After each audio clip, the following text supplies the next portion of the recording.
Maybe you're like me and remember a time when airlines regularly refunded fares and rescheduled trips without adjustment or penalties, or am I dating myself in our culture?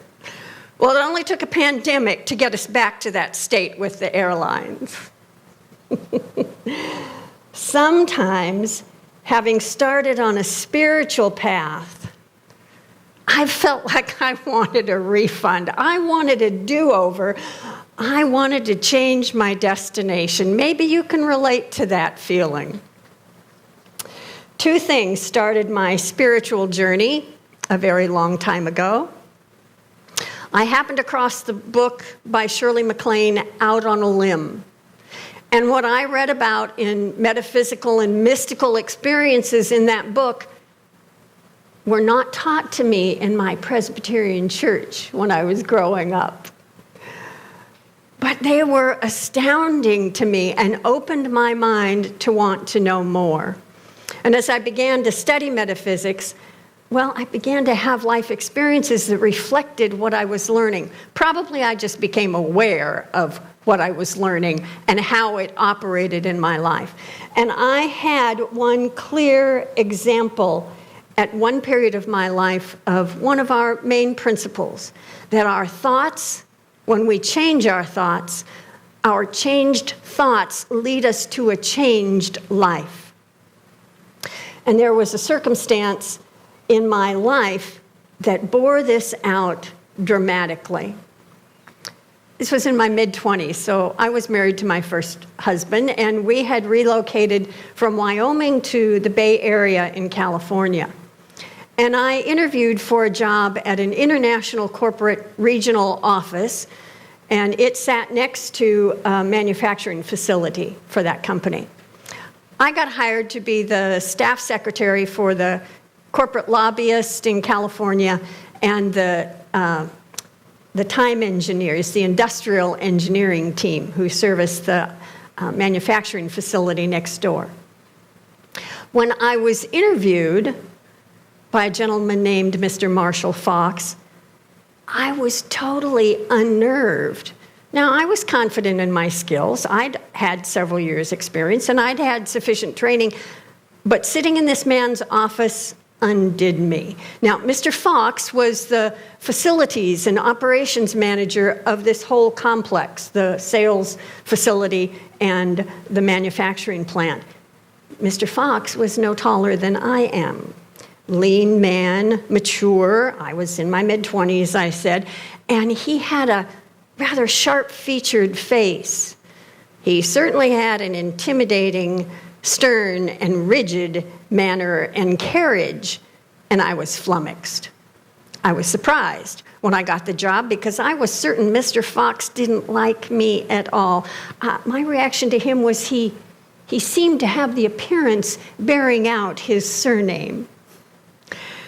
Well, this man would manage our facility by wandering around several times a day and kind of checking in with everybody on staff, whoever was available. And all of the assistants and secretaries sat out in open floor area.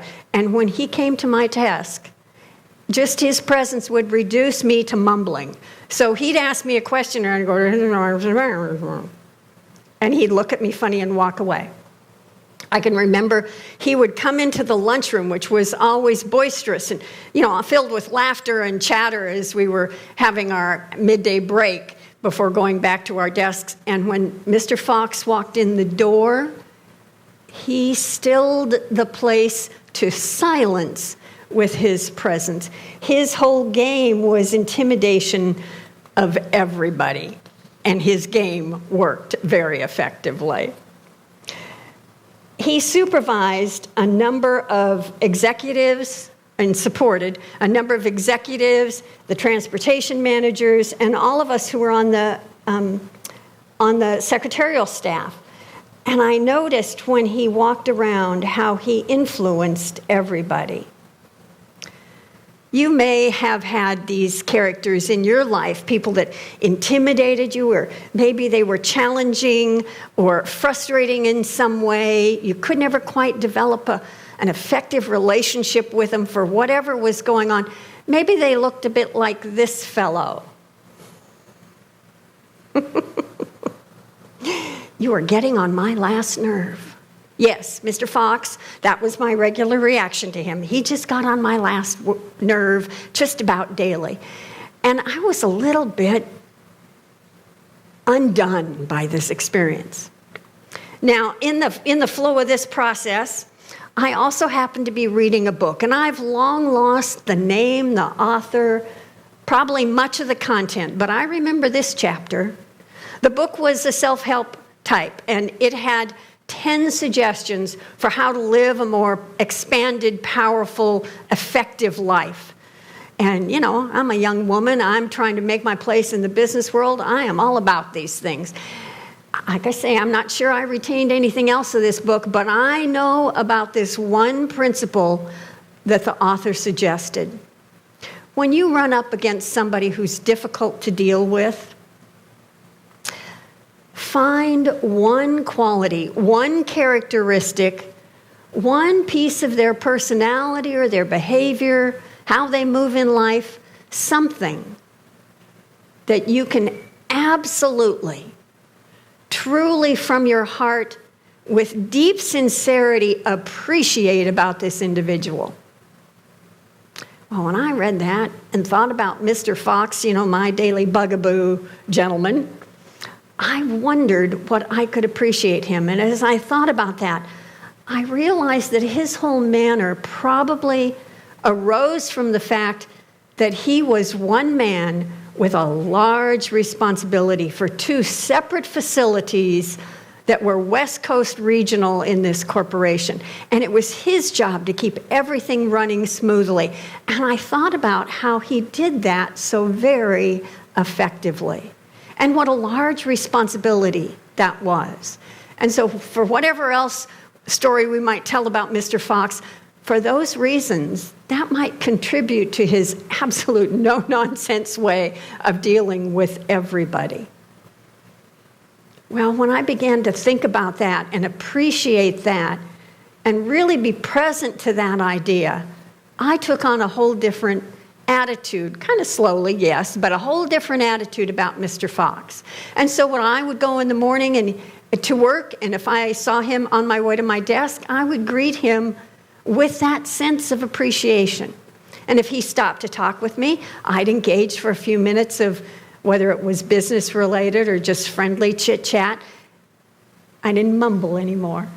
I could now see in this man why he was a valued member in this corporate organization. And I began to observe him and try to learn from him because I recognized that he was extremely successful carrying this large responsibility. And it shifted my whole view about him, and it shifted my relationship with him.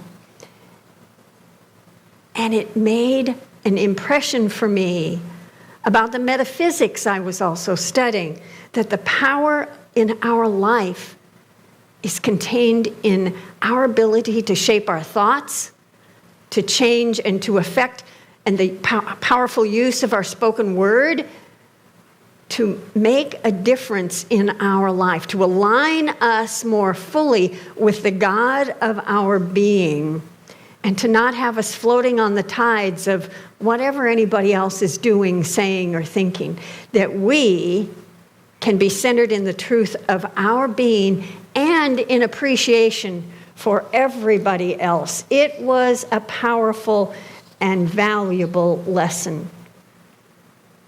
We see this lesson reflected in Scripture frequently, but I've chosen this morning a verse from the Song of Solomon, which is suspected to be perhaps a literary series of poems, if you will, shared between two lovers. And as they are in appreciation, this story shifts back and forth between their voices. But the verse that I'd like to share with you is Song of Solomon, chapter 2, verse 15. Catch the little foxes for us. Those little foxes that menace the vineyards. For our vineyards are so vulnerable when they are in full bloom. Those little foxes. Now, I don't remember reading this verse at the time I was dealing with and learning from my Mr. Fox, but those little foxes are our thoughts. Animals in the Bible generally represent our thoughts. And foxes, we think of them as the negative ideas that want to grab hold of our consciousness. The vineyard is representative of life, of our humanity, of our developing growth from being only human to being filled with the Christ consciousness. And the vines are the flow of life. And so this verse is inviting us to guard our mind and our life from the negative influences that surround us so that we can nurture our own vineyard into full bloom, into the fullness of God present in us, into embracing the Christ consciousness fully, just as the master teacher, just as Jesus lived as example for us, to step fully in the knowing of who we are and from whom we are sent into the world, so that we may demonstrate fully by nurturing our vineyard to full bloom. Part of the spiritual journey that I often find many people have a notion of in their mind, and I've been guilty of it too, is you think when you get on the spiritual path and you begin to learn spiritual principles that shift your life, like I had this experience of recognizing that my thoughts about Mr. Fox changed my experience with him. As we begin to learn that we can be at power in our lives through the presence of God in us, sometimes we think then the path is going to be absolutely clear. Life is going to show up like a package all tied up pretty with pink ribbon. My friend Reverend Gio used to say, we hope for life in the spiritual journey to be all about rainbows, daffodils, and unicorns. Well, I am sure you have been disabused of this idea frequently, because life just shows up in the way that it does. What we have control over is how we embrace it, how we respond to it, how we work with the principles we have to maintain a centered in God presence in the midst of whatever is going on. That's the package with the bow that we get to unwrap. Our ability to stand in the midst of life's interesting adventures, in the midst of the rocky places, and know that we are protected, guided, and loved through all of it. And when we follow the example of the master teacher and other voices of wisdom, then we step more easily in life. So it might not come with pink ribbons. Sometimes it might look or feel a little bit more like this guy. Do you remember this fellow? He was the broadcaster in broadcast news, and he was so angry and he just wasn't going to take it anymore. And I bet we've all been in that place. And the resource we have is deep within us to pull us back to clarity, to pull us back to a centered, deep understanding, to explore the truth of life and the circumstance in front of us and how we can effectively deal with this truth, with this experience of life. The co-founder of Unity, Myrtle Fillmore, said this: all of us sooner or later come to the place in our development where we are no longer satisfied to go on living the old life without the knowledge of our oneness with God, the source of our being. We may become restless and dissatisfied. And when we are in that place, I refer to that as the state of divine discontent, because that discomfort, that spiritual ick, that I need to do something different. I've got to move. I've got to change. Something's got to happen. and I need it now. When we are in that space, we are ripe for listening to the power and the activity and the presence of God with us. We are ripe to center ourselves and still in the silence to listen to the voice of wisdom that would whisper quietly within our heart, would show up as an intuitive thought, would show up by somebody else speaking a voice of wisdom just as we need it. We are instilled with everything we need to smooth the path, however the path of life shows up. When you look at the circle that's appearing on the screen, I wonder what your response is. Anybody like me want to run over and fill in the line to close the gap? Close the circle? Make it whole? Make it complete? A friend of mine tells me this is an exercise often used in a Psych 101 class, that a professor might draw it on a board or have it on a screen and never address it and continue with their lecture and just watch the fidgeting in the room. Just notice who looks like they want to go up to the front of the room and complete that illustration. There is something in us that urges us to move toward completion in life, to move forward in a positive direction. Even when it looks like things are falling apart around us, we have that innate calling for completion, for continuing the journey, for staying the course. We are infused with the power, the spiritual power, to seek divine order, that which brings us into the reflection and the activity and the desire to follow the order that is life and to implement our process of living in an ordered way that makes sense to us, that's guided by the activity of spirit within us. Jesus often dealt with periods of discomfort. Soon after his ministry began, he was called into the wilderness experience, which is all about that place of divine discontent and divine discomfort, allowing him to process whatever he might have been thinking about it, allowing him to get centered, to know what his purpose was, what his mission was, what the journey held for him, and to know that everything that took place, he was with the presence of God. He was in the wisdom of God. He was guided, nurtured, and loved every step. And that wisdom is available to us as we follow the life lessons through Scripture and the life of Jesus the Christ. Now, I take my wisdom from a lot of places in this life. I appreciate the wisdom of Buddha and other spiritual paths, other teachings. I even kind of have some unusual icons that I can draw some wisdom of. Here's a fellow who never worried about the wilderness and knew that he was infused with wisdom. One of my favorite characters, Bugs Bunny.